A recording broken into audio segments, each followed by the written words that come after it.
Ladies and gentlemen, welcome to another episode of the Wrestling Diaries. This is the podcast show for the average Joe, and I'm your host, Mitchell Roulane. Check us out on Spotify and Apple Podcast and Google Podcast, Overcast, and a host of other platforms that host audio streaming, podcasts, and other things like that. Also, check us out for the video content, YouTube. Like, share, comment, and subscribe.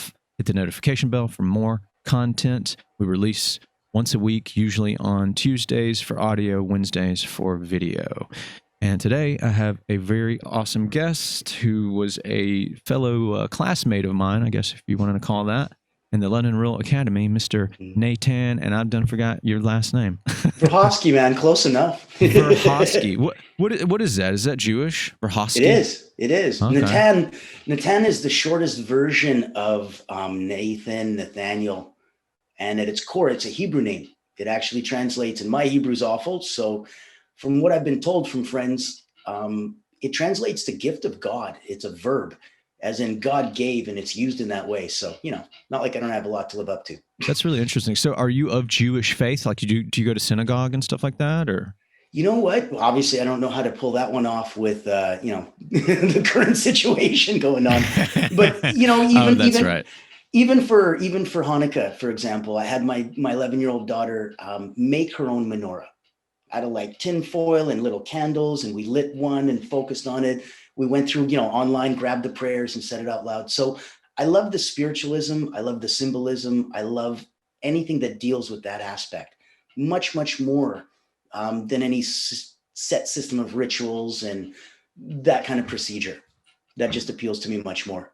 I'm more metaphysical and interested in that vastness. So more Kabbalah than I am following the set 52 weeks of going to synagogue in a row and catching that. But that's me.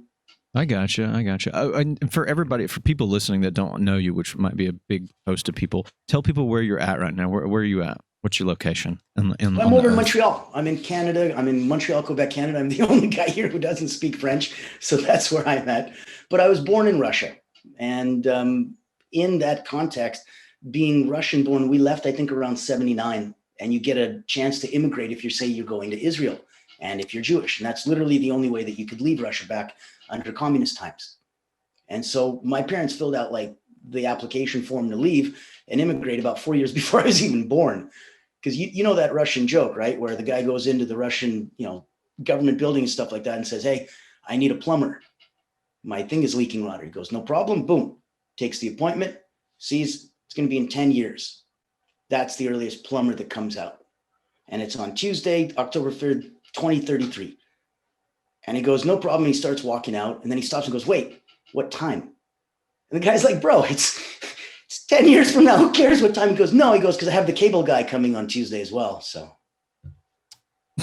that's how long things take out there. They started 4 years before I was even conceived or thought of to go, "We need to leave."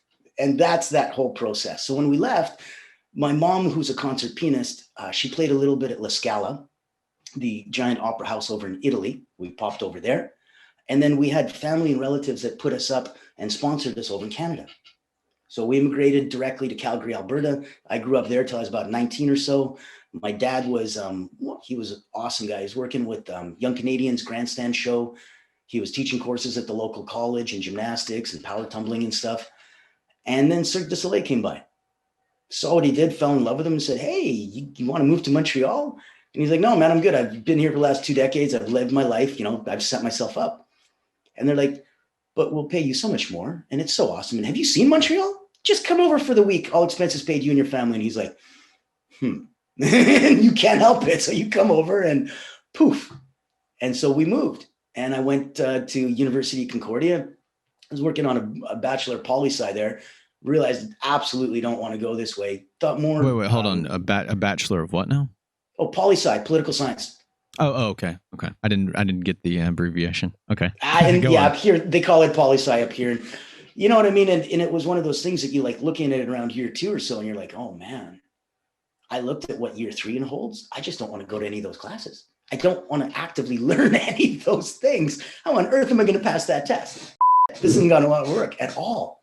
Yeah, political science can be, I like it. I have a lot of books on it and stuff, and I studied it in school myself, but I see why a lot of people, the majority, think it's just it's boring and they don't get it. I'm like, I get it. I understand why you don't get it. I like the organizational structure of it. But when we're starting to get into like very, very granular details of specific conflicts in specific areas and how that affected their political systems, that was like, oh, neat. I actually don't care to that level. Sorry. There's no way that I could get myself to. I switched my major from political science over to comparative religions. Nice. That was wonderful. So what's that all about? How's that work?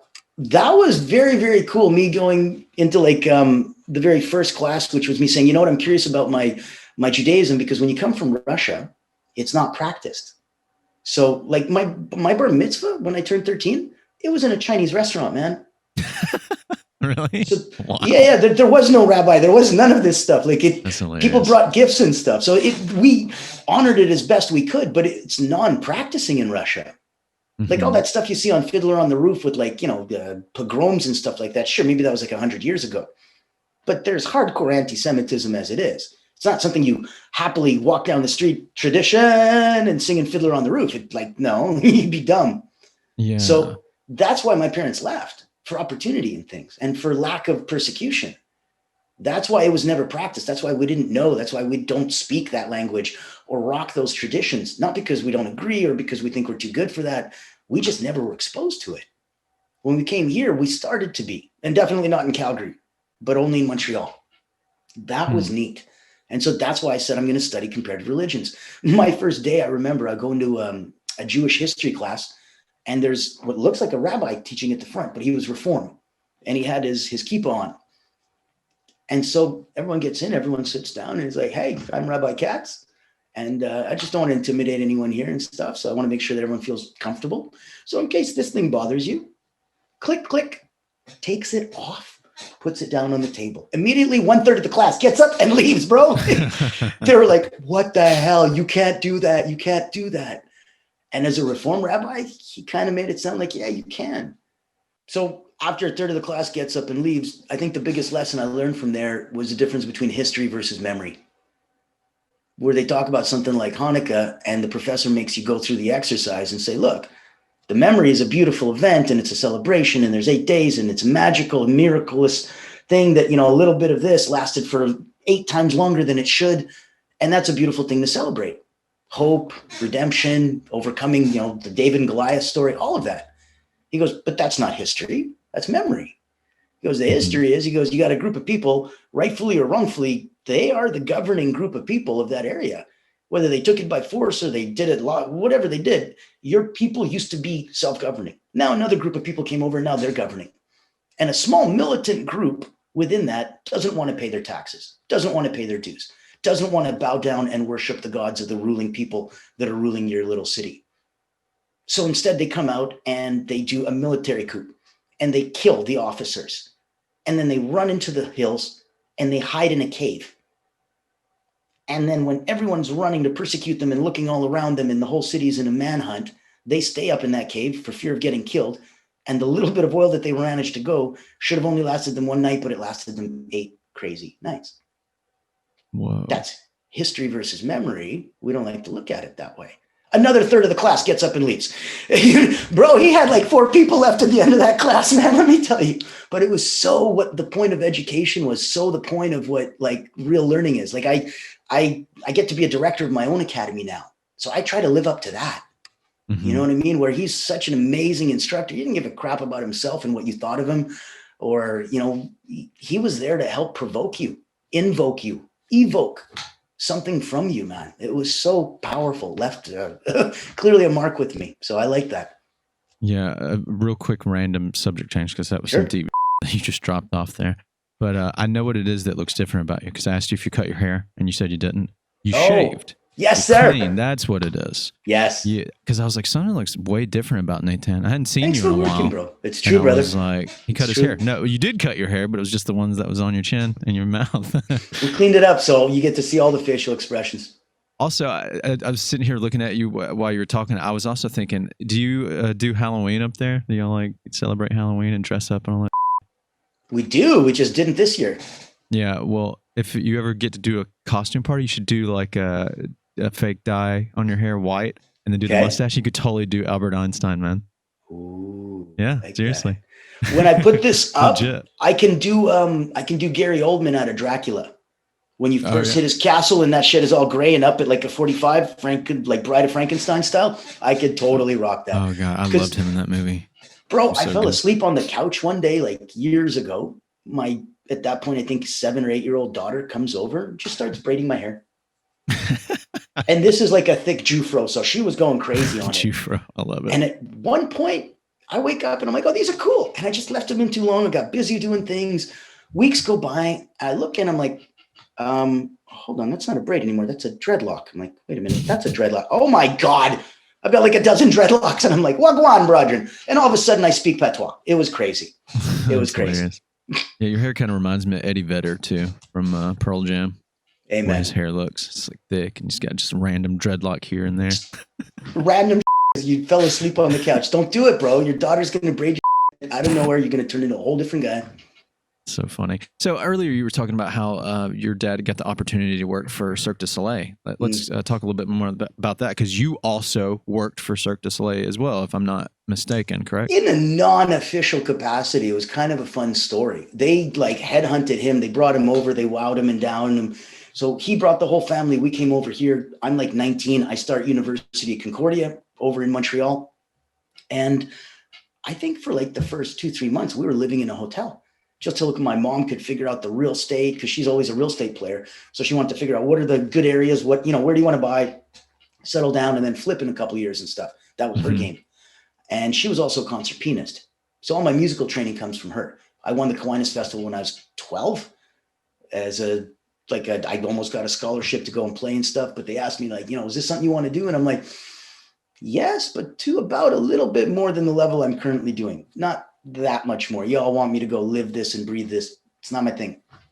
Wow. You know what I mean? So you've been classically trained in piano then? Oh, absolutely. I didn't know that either. You got a piano or a keyboard around you right now? No. I was gonna say. And that's not on purpose at all. No. I was gonna say if you did, you should play a piece first before. Okay, you want me to screw with you though? So the musical transgression went from classically taught concert pianist that's an award-winning guy to my mom said, "This is a skill you got, man. You're 14 years old. I will date myself. Back in the 80s, I'm gonna look at my friends who are also around 14, and they're getting a job at McDonald's for $4.25 an hour." And my mom comes to me and says, "You just won the Aquinas Festival. Don't be stupid. Call up every music store that sells keyboards, every music school that does lessons and say hi." And I did. And they said, "Okay, we charge our clients $25 an hour. You get $12.50. I get $12.50. And I'm like, holy shit, I just got 300% raise from working at McDonald's. Whoa. Nice. And it dawned on me that I'm making at 16 years old, $1,000 a month, just teaching about 10 hours a week of piano.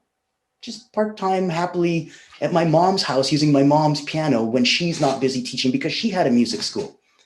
And that impressed me when I came to Montreal. I go to the Tam Tams, giant on the mountain, in case you're not familiar. Thousands of people congregate with these African hand drums called djembes, which is a djembe tree native to an African country. And then they take a goat skin and pull it over top and peg it and stretch it, hit it with their hands, hit it with a stick. And it makes this incredible sound from incredible variation of sounds.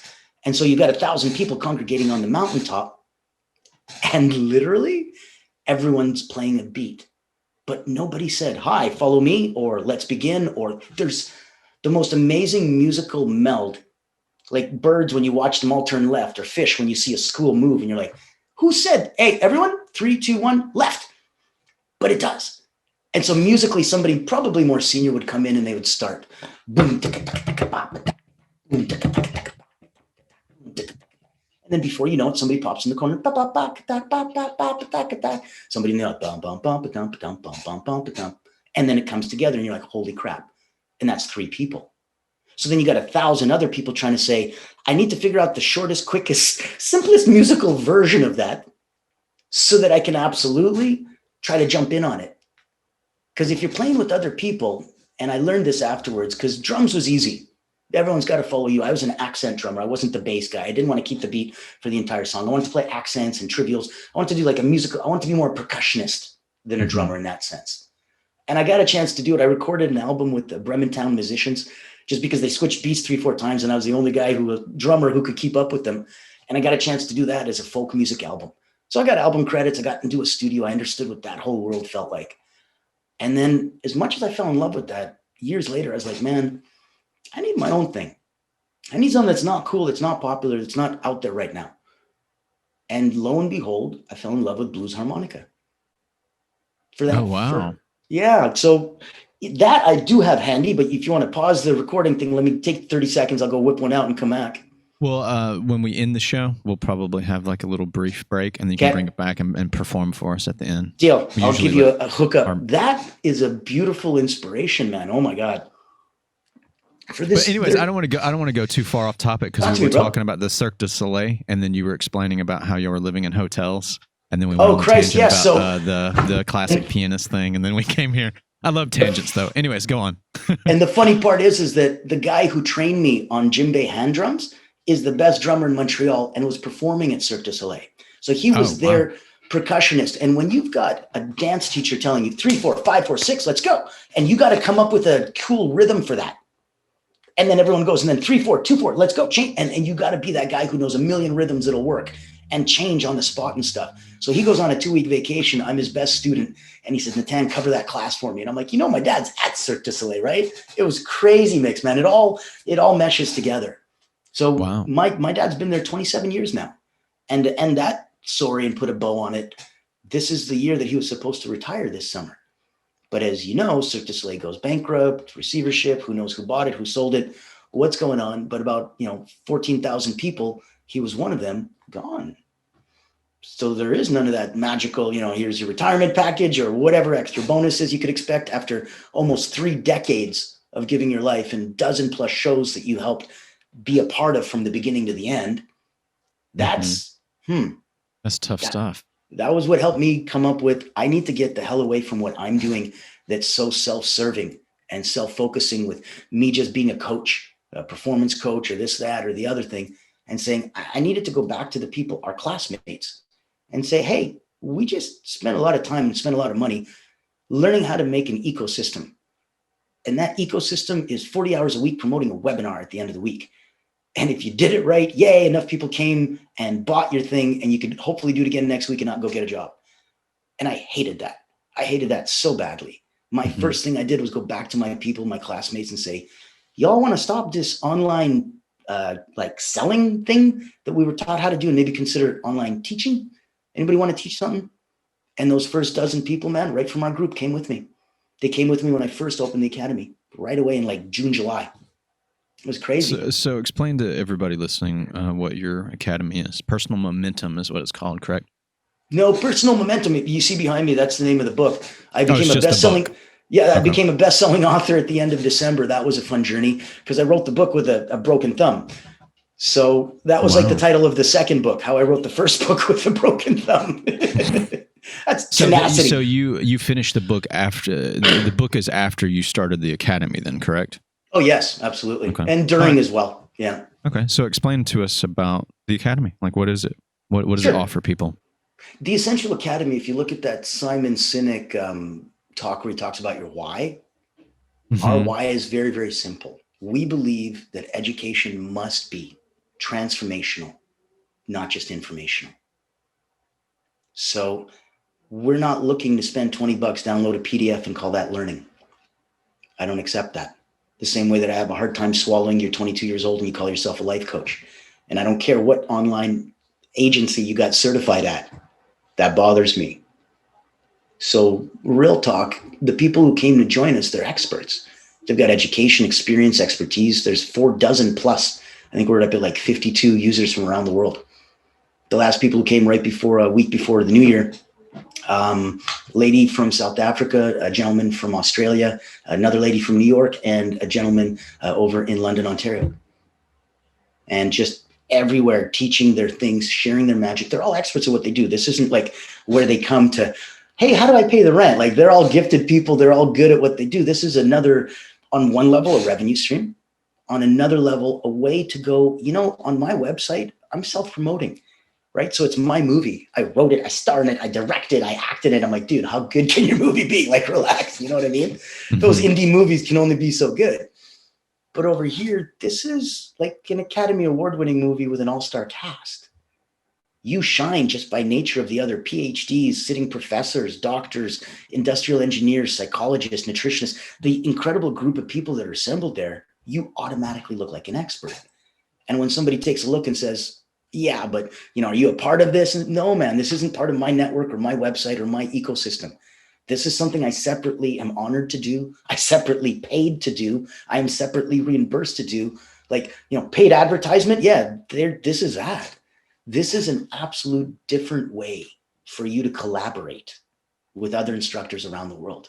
There's a company, I don't know how to pronounce it right, Udemy. That one is huge, man. They're like the 400-pound gorilla in the room.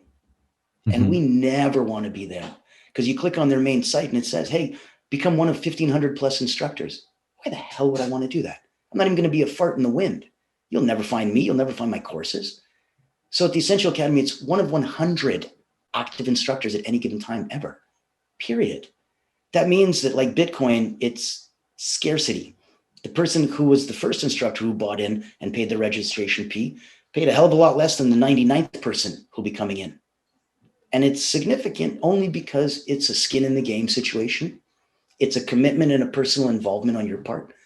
And bro, what blew me away, in all honesty, maybe it's different people and they have bazillions of dollars or something like that. But I'm not the kind of person that would spend hundreds of dollars, buy something, sign up for something, and then just not use it.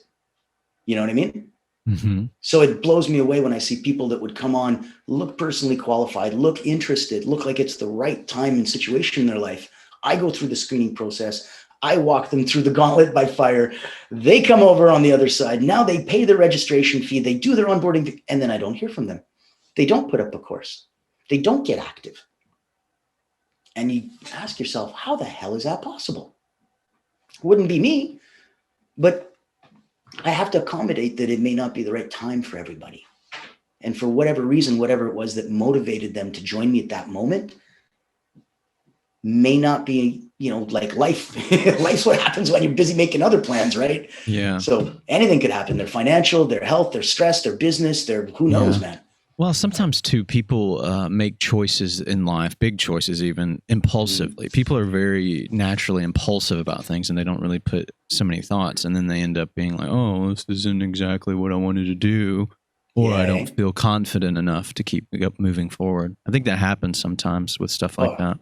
I'm a victim myself. I'm a perpetrator. Yeah, Forget victim, man. I'm a perpetrator. That I own that.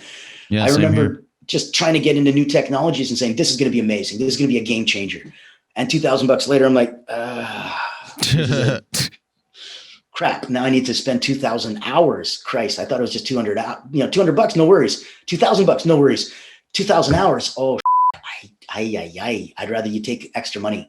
I don't have the 2,000 hours. That's the, Yeah. Well, time is our most valuable currency, right? Yes. You know what they say in terms of money, if we're talking a money conversation for a second, you know how many revenue streams they say the average millionaire has? What's that? How many? 7. 7? Why do you think that is?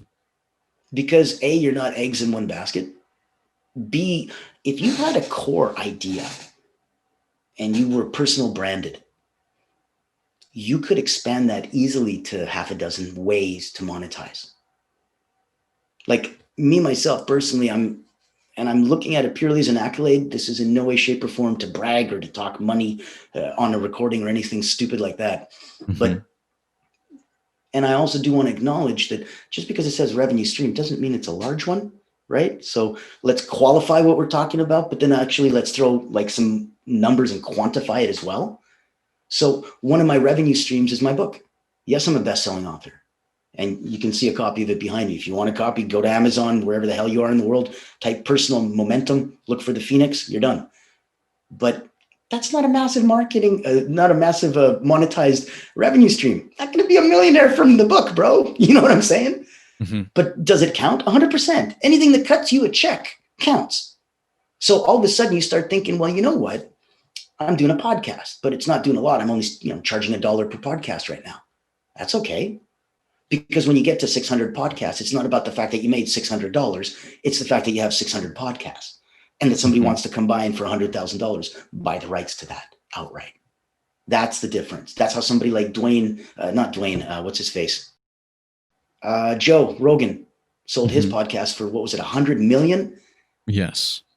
Does he follow the rules? Does he make them 30, 40 minutes? Does he make them short? Bro, they're like hours long. He doesn't follow the rules. He totally does things differently. That's his value add. Talks about has Elon Musk smoking weed. Like, you're going to do things different. You're going to get different. Maybe better different, maybe worse different. But you're going to guarantee to do different. You're going to get different. So very, very different when we look at ways to monetize and different revenue streams and going back and activating them. And something like being an instructor at the Essential Academy, yeah, it's a revenue stream, but it's also something you can cross-pollinate, something you can cross-market and reference yourself, because it's not your own movie. It's somebody else's movie, but you're an all-star cast. You're one of those stars in the cast. And that makes you cooler, not by, oh, they got this guy, but, oh, who's he with? So you get to shine brighter your light when you don't shine it on yourself. You get to shine brighter your light when you shine it on others. That was something I learned at the Academy. Interesting. That's a really good thing, man. A really good thing.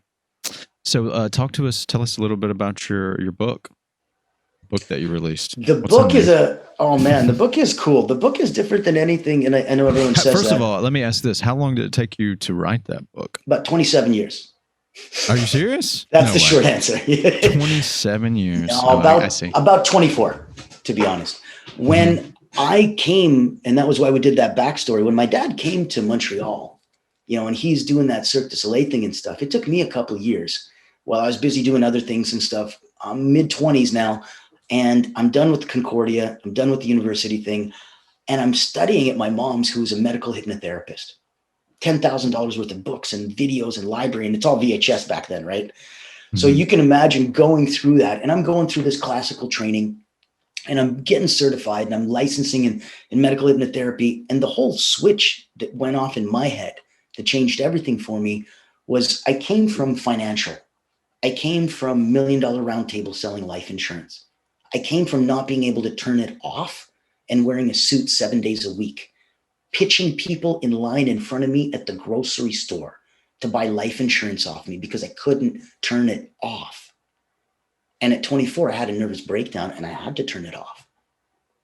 So when I go and I lose my fiance and my house and my car and my keys and my motorbike and my laptop and my business and all my money and everything, and the engagement gets canceled, and at 25, I move back in with my parents, tail tucked in between my legs, that was when I said, I want to take a look at what my mom's been up to with the medical hypnotherapy.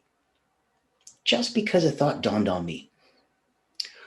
Over here, you got a stockbroker, but like really high end. And over here, you got a neurosurgeon, like a brain surgeon guy, but really high end. Both of them have the ability to go out tomorrow and make $100,000 that day. One guy goes in, does brain surgery, he gets $100,000. The other guy goes, takes some money, moves it around, makes some money, he gets $100,000. But at the end of the day, if I was the stockbroker and I made the $100,000, I just started with a little bit of money, and at the end of the day, I moved it, and then I made a little bit more. I don't feel anything. It doesn't mean anything to me. There's no touch, there's no feel. It's not quantitative, it's not real. So I have to actually spend some of that money to buy something to make myself feel like I made $100,000 today. I don't know what it would be, but I need a ceremony. I need a ritual. I need a celebration of some kind to signify something big happened today. I made $100,000. I put that guy aside. I look at the neurosurgeon. He got paid $100,000 for that 8 or 9 hour operation to take that brain tumor out of that guy's head. He saved a life, which in the Jewish religion is like a religion that believes that every life is a universe.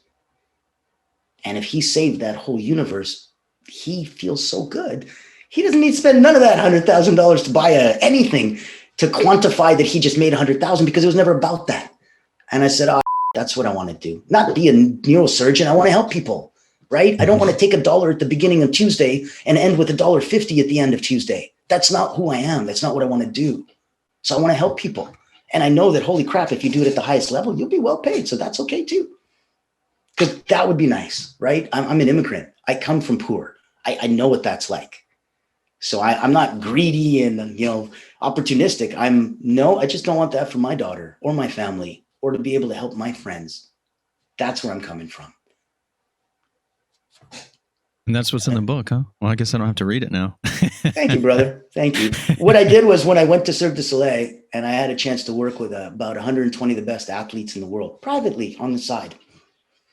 I'm talking Olympic gold medalists from different countries. And I'm asking them straight up, okay, you, China, you're over here, you're partying with Japan late at night. You guys are drinking sake bombs all night long. It's 3 a.m. You're barely passing out. Next day, it's 8 o'clock. You're competing at 8:30. You wake up hungover. You wake up, if you're looking at like -10, 0, +10, y'all are like a +2 if you're lucky. But you got to compete on an Olympic event in about 17 minutes. You're telling me there's no drill, there's no like government sanctioned state exercise routine that they teach you guys? Like, hey, if you're too low, do this. Hey, if you're too high. Well, yeah, Natan, there is. And I grab my notepad and I'm taking notes. I'm in my mid-20s, but I'm like, this is so smart to do this. So much bigger than you. You don't need to worry about it now. It'll be good later. And I'm talking to other guys. Hey, you over in Russia. So you're telling me you just competed. You got off an event. You're hot, sweaty. Your heart's beating. You're at an 8 out of 10, but you're about to get an interview microphone shoved in your face. And you need to drop it down to a 4. You don't have an exercise. You don't have a routine. You don't have some kind of a drill that you do. Well, of course we do, Natan, and I'm taking notes. And 23 mental, physical, and emotional drills are what you're going to read in the book. Plus a bunch of stories about me being a therapist for the last 24 years and some amazing examples of those exercises in practice, transforming and changing lives. Yeah, that all correlates really well with like a lot of like big time sports athletes. And I mean stars, like big stars, like Wayne Gretzky, Michael Jordan, and even certain actors and stuff in movies and stuff. They all have this systematic ritual that they do. A lot of them, if you ever read any of their books or listen to their documentaries and stuff, they talk about how they do these rituals that keep them disciplined about what they're doing, and they're constantly challenging themselves. And then it makes a lot of sense because these are the most successful people in their fields in the world. And so, yeah, it all kind of correlates with Discipline what you're talking about. So much more of a measurable impact in your financial and your business life than any other thing. If you're disciplined, I want to wake up at this time. I don't give a crap what time it is. The fact that you said you're going to do it and then you stick to it and you make the rest of your life deal with that promise to yourself is what makes you successful. Because it means if you won't renege on that promise, you won't renege on others. If you wake up and the first thing you do is make your bed, it means that you're putting yourself in a properly ordered mindset to order your day, to schedule and structure your life, to put everything in your own control that you have in place. And when the universe throws out the crazy wild cards that we get every day that you can't control, at least you're organized, at least you're structured. And this is coming from a guy who is not normally humanly organized or structured by nature at all, bro. At all. No, not you. But you could you could see the eclectic background behind me. This used to be my woodworking shop, which is why there's a couple examples on the wall. And then it turned into my clay pottery shop. Yeah, I like your Happy Father's Day little. That was my daughter when she was 5, man. In the corner there. I kept that for like the last 8 years. It makes me happy. Adorable. Mr. Natan Verkhovsky. Did I get that right? Verkhovsky? Yes, it was amazing. Verkhovsky. You have your academy, you have your book, you have your musical talent, you got your ambition, you got your energy. What are the things that you wrestle with, though, man, personally? Like, what are the things that you deal with every day that really just f you up, that you try to fight with? The exact same that I just said that you need to focus on is the exact same advice that I preach to myself. I hate the fact that I'm not organized enough. I hate the fact that I'm not scheduled and structured enough. I hate the fact that ultimately that means that I'm not disciplined enough. Even though that's what I want to be and that's what I preach and that's what I walk that walk and talk that talk. Everybody's at a 9 out of 10, bro. Nobody's at 10 out of 10. And those of us that actually give a shit are trying to get as close to 10 out of 10 as we can. Whether you're taking courses, whether you're just committing yourself to wake up at 4:30, take an ice bath, meditate, whatever it is that you do that makes you go, this is different. That's you playing a ritual on yourself. That's you being ceremony with your subconscious to make this a big freaking deal. Because once you believe it's a big freaking deal, it is. That's hard and it's that simple. Literally, that's your that's your rules of subconscious modification and behavior programming right there. Where do you see yourself in 10 years, Nathan? That would be an interesting journey. Or maybe the question would be better if I asked, where would you like to see yourself in 10 years? Sometimes life throws us curveballs, right? Amen. Amen. I'd like to see the full maturity come to fruition of my Essential Academy. I don't know what that would be. What does that look like? It looks like 100 instructors. It looks like 1,000 courses. It looks like 100,000 active students coming in every month. It looks like a Udemy competitor, but in a different way, because it doesn't cater to the low end, lowest common denominator. Hey, I need to fix my tire or like plug a sink, or how do you make a website? Go to somewhere else, man. Our courses are either free or they start at 500 US. There's a reason. We have 25,000. We have a $240,000 course. You are not at like Ford. You're at Ferrari. So the instructors we have are best in class, best in breed, best in award-winning, amazing expertise, education, and experience in what they do. And they've all promised me to make it clear, the stuff that they teach at the Essential Academy, you can't Google and you can't find anywhere else. It's so incredibly precious and so incredibly special that the knowledge base is completely different than anywhere else. I'm lucky enough to be I'm the least qualified, least educated, least experienced guy in my own academy, man. And I love that. You know why, bro? Because it's not just a humbling experience every day to empty your cup and have way smarter, way better, way more experienced people than you fill it every day. It also reminds me of that old adage that you walk into a room and you're the smartest guy in the room, or the richest guy in the room, or the fastest guy, or the best, or the most. Dude, you're in the wrong room. What are you going to learn from that room? You're going to promote yourself and be self-glorifying. You ain't going to learn. You can't be the smartest, richest, most successful, awesomest guy in the room. As amazing as that makes you feel, does jack for your freaking life, your future, your business, or your anything, man. Get out of your comfort zone. Go into the most, go into a room you're not qualified to be in. I live that room. Go in a room where every day you strive to be good enough to even qualify to be admitted in that room. You're on greatness. You're flying with eagles. You're on the shoulders of giants. That's what I surround myself with. It's really easy to humble yourself. I'm not a PhD in this. I don't have 40 years experience in that, right? Like, it's easy to go, oh, I'm way out of my league. Perfect. That's where you grow. That's where you learn. That's where you expand and evolve, bro. It's funny you made that statement. I always tell people that when people give me any kind of compliment about myself personally in any asset or any aspect rather, I always say, I'm like, no, I'm not. Yeah, I'm not great. I simply stand on the shoulder of giants. Amen. I like to shine people on with. I'm not great. It's just I knew a lot of great people. That's what it is. Now, if I've been self-serving for the last, I don't know how many minutes, but if I get a chance, Mitchell, I do want to compliment you personally. Online or offline, you can edit this out. I don't care. It's something so significant for me to have gone on that journey that you and I went through our business accelerator plan, and to go from, hey, used to be a worker, just got unemployed. Holy crap, pandemic hit around the world. Let's take some money. Let's invest in ourselves. Let's learn how to make a digital product. Let's create this ecosystem. Let's run through it. Let's meet other people. Let's get support. Let's realize that's not quite the way that I want to rock with this or end up my journey. Yeah. But let's evolve from that, and let's go and let's stay close to everyone and connected.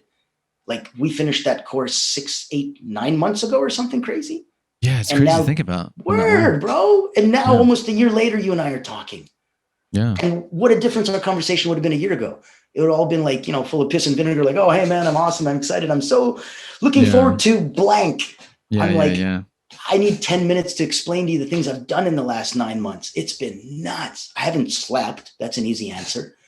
If nothing else, our accelerator taught us 7 days a week. Let's go. So that was beautiful. Yeah, the greatest gold nugget that I took away from the accelerator program was undeniable and incredible perspective. That's what it gave me. That was like one of my biggest turning points. It gave me this brand new perspective on this world that I didn't understand, and doing things that I'd never done before. And the internet world, you mean? Like perspective on how online works? Mm-hmm, yeah, and about how to really dive into trying to really get going with with making money, like being more independent with your monetary and professional goals in life. And then Well, maybe that, or maybe it's the network.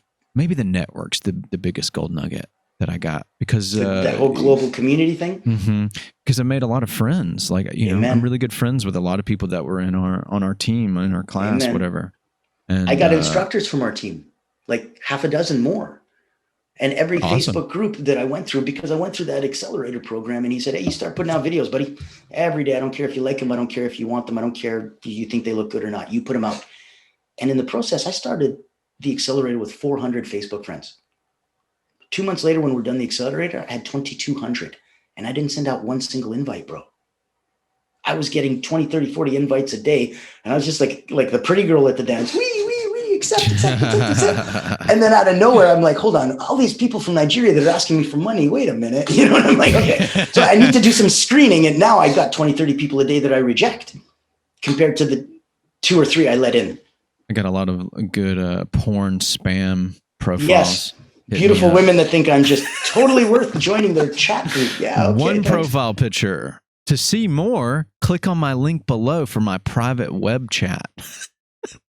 But bro, you know what's hilarious? I got my 11-year-old daughter on what do you call that? TikTok. Mm-hmm. And as much as I'm paying thousands of dollars to go through an accelerator and learn how online productization works and how to build an audience and how to engage with them and how to get them to get out of their comfort zone and click subscribe and leave a comment, right? Like that's so hard to do with your audience. And they're already your audience. Christ, how much, like, you know what I mean? And then I go to my 11-year-old daughter and I'm like, hey, you know, in the academy, I got this thing called the Kid Zone. And I said, and I created that for you. I said, because that one day when you did that TikTok video, and I know you got like a dancing background. Oh, God. You're 11, and so you can do all those cool hip hop weird things. And I'm like, all right. But I'm like, I don't care about that aspect. I said, I saw you edit a video really cool. I said, I want you to impress me. Make like a rap video. Blow me away. Go over the top. Not allowed to use anything other than TikTok software. And I figured we'd keep her like busy for 2 hours, 3 hours, bro. Like for sure. Yeah.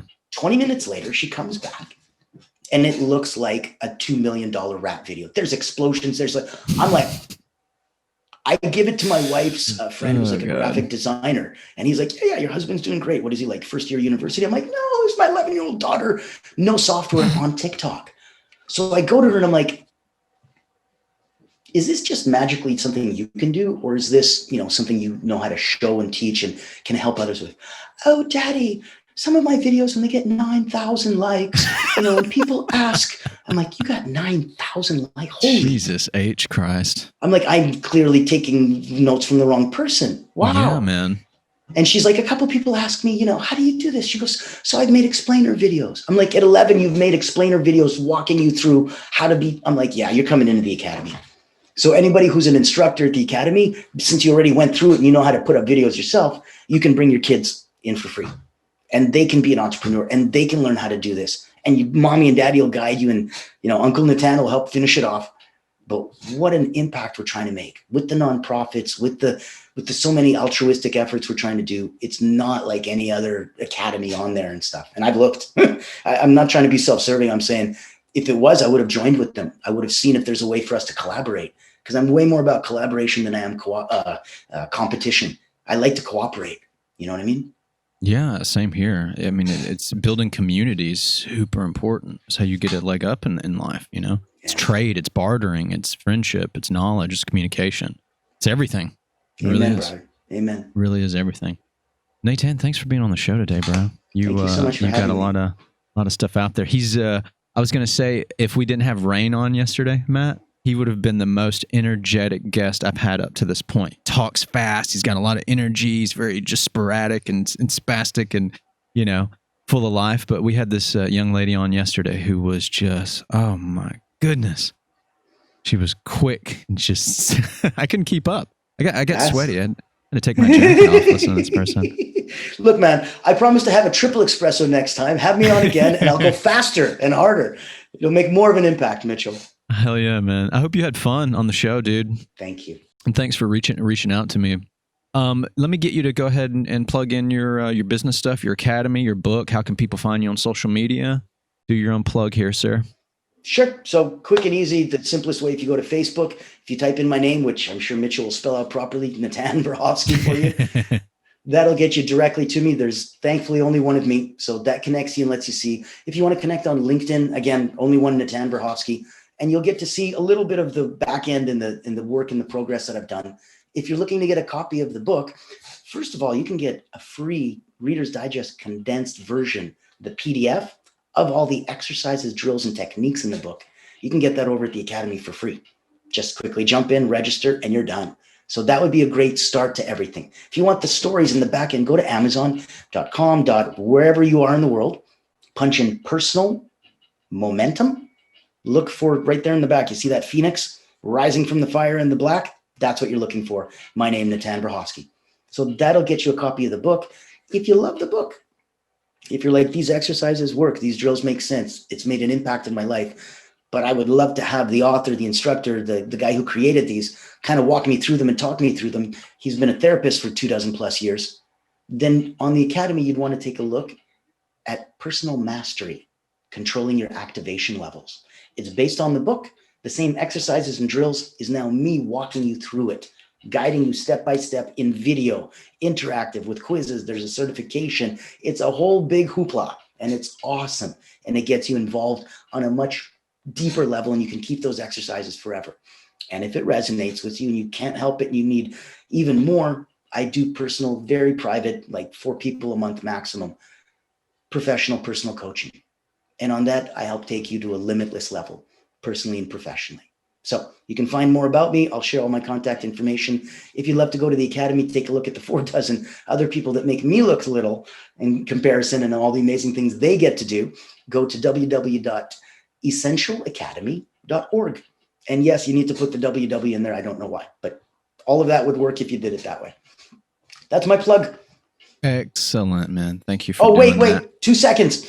I also, if you happen to see this quick enough, before the end of January, there's going to be a Solopreneur Summit that I'm speaking at as an expert on overcoming technology challenges. I will share that link as well. I would love to have you. It's a free summit. It's for midlife solopreneurs, people that have come up making 5 digits, low 6 digits, and are looking for tools and ways to help. No cost. Go in, get some extra stuff. Everybody's getting freebies, including me. That's it. I love that title, Solopreneurs. Isn't that cool? Like when you're not quite an entrepreneur and you're like, no, there's no way I can ever work with anyone else ever. I'm a solopreneur. That's it. Natan, thank you, man. God bless you and your future endeavors and the stuff you're doing now. Also, I'm going to close this up and then we're going to come back and you're going to play. I'm going to prostitute out your musical talents here. Awesome stuff. Get you to do this blues harmonica for us for the end of the I'll go get a harmonica ready. All right, man. Cool. We'll come back and he's going to do the music. Ladies and gentlemen, thank you for watching another episode or listening to another episode of the Wrestling Diaries. We had Natan Verkhovsky here. Check out his personal momentum. Check out his Essential Academy. Just check him out. Show him some love. And show us some love on Spotify and Apple Podcasts. Follow us. Listen to our stuff. Tell your grandmother about us. Watch the video content so you can see all these pretty people, all these beautiful faces on here and mine. YouTube, like, share, comment, and subscribe. Follow us. Hit the notification bell for more content we release once a week. Tell me, what do you wrestle with, and how can you beat it? One love.